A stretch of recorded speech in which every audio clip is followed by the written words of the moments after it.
বন্ধুগণ দেখুন, আজকে আমি এই বাদামটা ভাজবো।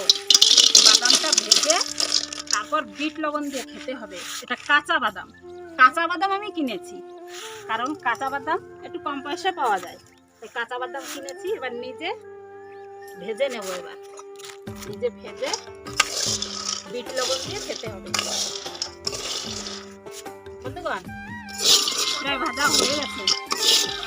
বন্ধুগণ দেখুন, বাদামগুলো প্রায় হয়ে গেছে ভাজা। আপনারাও এইভাবে বাদাম ভেজে খাবেন বাড়িতে। গরম গরম বাদাম ভাজা খুব ভালোই লাগে। উপকারও আছে বাদামে। বন্ধুগণ দেখুন, এই যে আমার বাদাম ভাজা হয়ে গেছে। আবার এই যে ভাজছি, আবার দিয়েছি, আবার এই কটা ভাজা হয়ে গেছে। বন্ধুগণ ভিডিওটা দেখে ভালো লাগলে সাবস্ক্রাইব করে দেবেন, লাইক কমেন্ট শেয়ার অবশ্যই বন্ধুগণ।